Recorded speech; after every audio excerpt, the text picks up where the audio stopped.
short tutorial on audio circuitry. I had a question asked by someone that I know. So how do speakers and all these things work? Well, quick audio tutorial on how these things work. All right, let's get into this. So when we think about a microphone or a speaker, they actually work the same. They both operate on the same principle of transductions, or they're both are transducers. And what do I mean by that? So if you look at a microphone, like if you look at the parts, you've got a diaphragm, you have an electrical wire or winding that's encapsulated inside of a magnet. Now there's the electrical relationship between electricity and magnetism. I'm not going to get too deeply in that, but they both affect each other. So what happens as let's say we take air pressure and it pushes against this diaphragm that pushes this electrical coil back and forth, up and back within this magnetic field, and it produces electricity, positive and minus, that is proportional or that correlates to the sound pressure. So a microphone basically is converting air pressure into electrical impulses. It's very small, but that's what it does. It transfers, or it translates, converts energy. So we're taking air pressure, this energy, and converting it to an electrical impulse based on the relationship between a coil of wire and magnetism, and how it the electricity interacts with the magnet. Okay, now a speaker over here on the other side, basically the exact same thing, but it works in exactly the opposite way. So you've got a speaker, we have the cone, that's the outside part of the speaker that most of us always see. On the back side of that cone, guess what? We have the same thing, this coil of wire that's wrapped around usually like a piece of cardboard, like a cardboard tube, that's connected to the cone. So when we get electrical impulses or an electrical signal that comes in on this coil of wire, it moves that cone back and forth. And when that moves back and forth, guess what it produces? Yes, air pressure. And that air pressure hits your ear, and that's what you hear. So if you look at a speaker, you look at a microphone, functionally, they work the exact same way. They're just used in two completely different applications. Microphone, it takes, as I'm talking, air hits the diaphragm moves back and forth within that magnetic field, and that produces a small electrical current, and the electrical current is complementary, or it moves the same way that my voice or the air pressure. On the other end, speaker takes an electrical output, it goes into the same winding, same coil within this magnetic field, and it causes that cone to move back and forth, and it looks the same. And guess what? When that cone is moving back and forth, is pushing air back and forth. And then that air hits your eardrum translates that into an electrical impulse that goes to your brain, and you recognize it as sound or music. Now, we look at this, so we got a problem. How do we make this little signal big enough to become a big signal that can drive this cone? That's the question. That's the issue. Well, that's what we're going to talk about here. It's called amplification. And amplification, it centers around something that's we use today. It's called transistors. Transistors have been around for years, back in the 60s.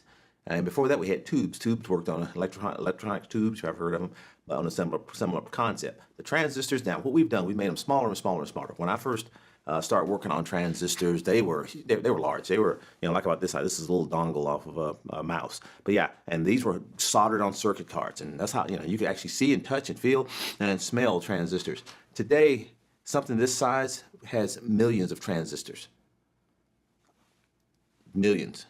So that's how we've been able to, through technology, shrink down the size of components, because the size of transistors have gotten smaller and smaller.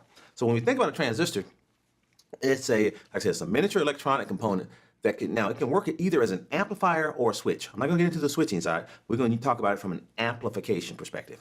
So when you think about this transistor, it has three components. Okay, it has the base. And what the base is, that's responsible for actually activating or causing the transistor to operate. And over here we have a collector, and that's the positive lead or the positive side of the transistor. And over here we have what we call an emitter, the negative side. So now what this transistor does, as working as an amplifier, it takes a small electrical current on one end and produces a much bigger electrical current coming off the collector. And you're probably saying, what you talking about, Willis? How did that thing do that? Well, let me give you an analogy. You know, I always love talking about using analogies to teach. I use this analogy or example of a fire hydrant. Okay? How something small can control something very powerful. If you think about a fire hydrant, right? They're all over town. You've seen them. Dogs pee on them. You get water. A lot of water pressure is coming in from the city, right? Into the bottom of that fire hydrant. Up on the top, and we're going to call that the emitter. We're just going to say that's the emitter, the big pipe coming from the city underground. Up on the top, there's a screw. And have you ever seen a fireman or whatever? They have a wrench, that little red wrench that they put on that nut, on that valve. I'm going to call it valve. And when they turn that valve just a little bit, it will cause a lot of water to come out of the hydrant. And that's going to be what we call our collector. So if I turn this off, that just a little bit of change here controls a big change. Now let's just suppose I stood here and I turned this thing back and forth like this. Not all the way off, just like you do a speaker in your house, you know, at your kitchen sink. You turn a little bit left, a little bit right, the water's going to get fast, slow, fast, slow. And what it's going to do, it's going to get fast and slow at the same rate as you're turning. So you're basically controlling or modulating that water. So you're controlling the flow of the water based on how slowly or how quickly or how much or how little you turn that knob. So that's what the base of a transistor does. So when we have a signal coming in on the base, it could be a very small signal. Now, from the emitter to the collector, we got a big voltage. We got 12 volts. And over here, this is little voltage, like millivolts. So we got 12 volts up going through here all the time, right? Now, if I bring something in on the base and it is changing, like the valve, guess what it's going to do? It's going to cause this right here to change at the same rate, it's going to mirror it. And so coming on the output off the collector, you're going to get a representation of what was on the input, except it's going to be a lot bigger because it's going to be ranging from 0 volts to 12 volts, possibly. A lot bigger. Does it make sense? Okay, so now we talked about amplification, how you control something big with something small. So let's put that in our circuit. All right, so here we have Rico Suave. He is singing into his microphone. Volare. He's singing into his microphone. And his air from his mouth is hitting the little diaphragm and it's making it cause it to vibrate. And he thinks it's all good. Over here on this side, we've got this young man, Felipe, who loves Rico Suave, but he cannot hear Rico Suave. Why? Because the signal coming off of the microphone is just way too weak.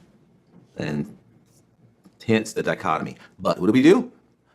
We put that transistor into the circuit. So now that small amount of voltage that's coming off the back of this microphone, which is in milliwatts, 1/millionth of a watt, is very small. It hits the base of that transistor.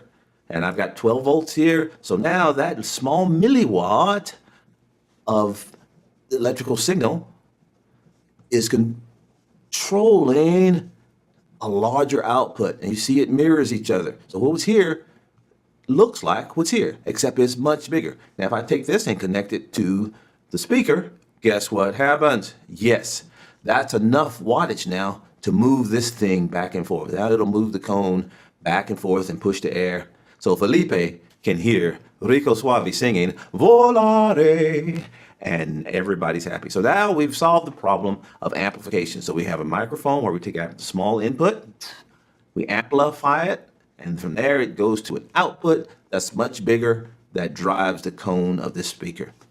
There you have it, kind of a 101. Now, some couple of terms that, as we talk about this, you want to be aware of. Some terms to know, because I'll be talking about wattage. What's a watt? Watt is just a unit of power. It has a symbol of W. And an easy way to think about watts is 1 watt is equal to 1 amp with 1 volt.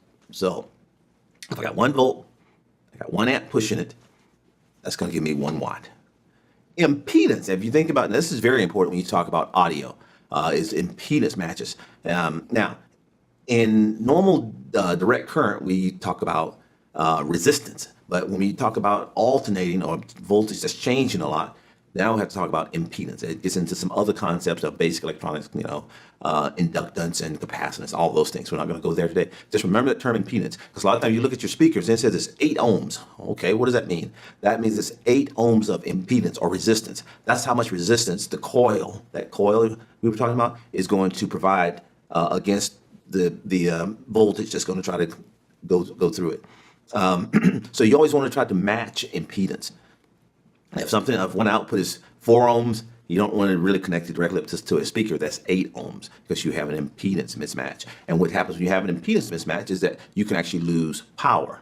So even though you may have a lot of wattage coming out of your amp, but if it's not impedance matched to your speaker, then you're going to lose power right there. And so you're kind of wasting power in the amp because it's not being transferred properly to the speaker. So impedance matching is an area I definitely would recommend studying more upon. This is kind of basic, but very important. dBSPL. Now this is just a term, decibel per sound pressure level. That's what it stands for. And what that is, that's a measure of efficiency of a speaker. For instance, how much, if I put 1 watt into a speaker, how much air do I get off the other side? Because some speakers are very efficient and some are not very efficient. So that's just a measure of efficiency. Not that the higher is better, because it depends on what you want to do. Certain speakers are less efficient, but they may give you a more bass and all those things. So it's going to take more wattage to drive it. So those are about 3 terms to be aware of when we're talking about audio, talking about speakers. All right, you got it. Go forth, do great things.